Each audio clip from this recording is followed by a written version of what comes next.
I never thought it would happen to me. I've heard the stories, seen the gossip, but when it actually happened, it felt like the world had shifted under my feet. And yet, I couldn't stop myself. I should have known better, but once it started, I couldn't turn back. It was supposed to be innocent just one night, but as soon as her face appeared at the door, I knew nothing would ever be the same again. It was just another evening. I had come home from work, tired as usual, and walked into my apartment. The soft hum of the refrigerator in the background, the faint smell of my dinner still lingering in the air, nothing out of the ordinary. It was the kind of night that invited you to sink into your couch, relax, and forget about the world for a while. But then there was the knock at the door. I didn't think much of it. It was just James, my neighbor. I had gotten used to seeing him in passing. He was friendly enough, though I wouldn't call us close. We had exchanged a few pleasantries over the months, nothing more than the occasional chat about the weather or neighborhood gossip. He was married to his wife, Sophia, who I'd also gotten to know a little better. She was sweet, a bit shy, but there was something about her, something I couldn't quite put my finger on. It was about 6 in the evening. The light outside had that warm golden tint as the sun was setting. I wasn't expecting anything to change that night, but that was before I opened the door. James smiled as I answered the door. He seemed normal, no different than the last time I saw him. But then he spoke in a way that made my heart skip a beat. "Hey, you got a minute?" he asked, his voice a little lower than usual. I noticed the way he glanced over his shoulder, almost as if checking if anyone was watching. "Yeah, sure. What's up?" I replied, trying to keep my voice casual, though something about the way he was acting set my nerves on edge. "We were thinking," he began, his eyes flickering with something I hadn't noticed before. Desire? Or maybe something more dangerous. "Sophia's not home for a while. Thought we could hang out. Just the two of us." I froze for a moment. I knew James, but not well enough to know what he meant by that. I should have said no right then and there. But then something inside me, some strange impulse, pushed me forward.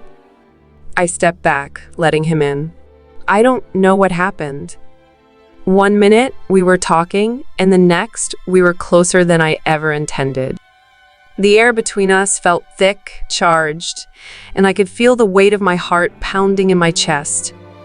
My mind screamed at me to stop, but my body had already made its decision. I couldn't undo what was happening.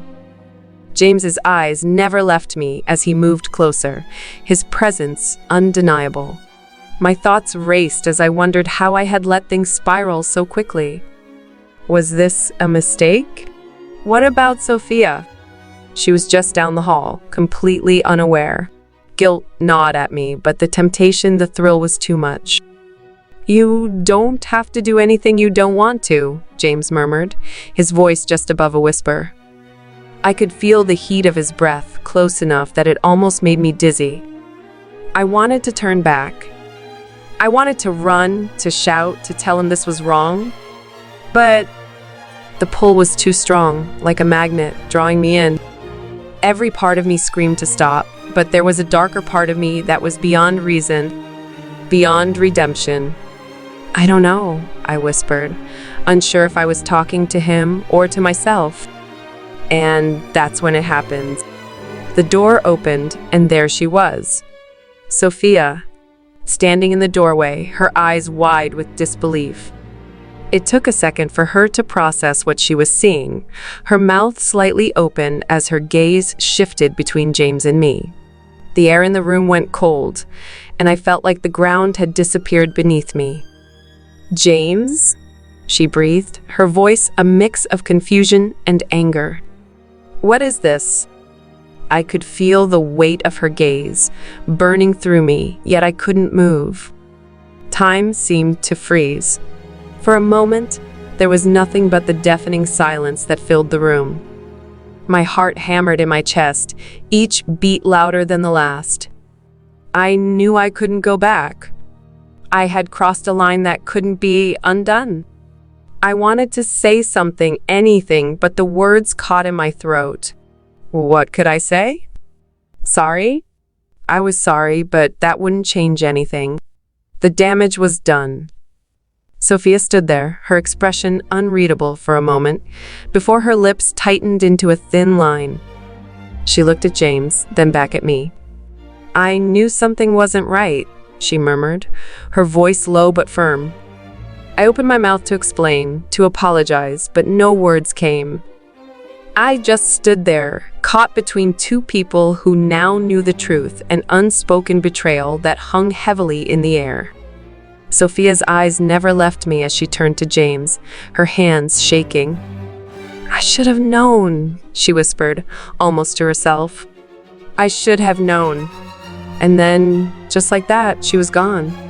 The door slammed behind her, and I was left standing in the silence, my body still trembling from the shock. I didn't know what to feel: guilt, regret, fear, maybe all of them? But the most pressing thought in my mind was this the end? Or was there more to come? I looked at James, who stood there looking just as shaken as I was. We both knew that nothing would ever be the same. But what now? Would Sophia come back?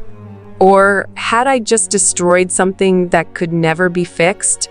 I didn't mean for this to happen, I muttered, though I wasn't sure who I was talking to anymore. But the silence that followed was deafening, and deep down, I knew the truth. This was far from over.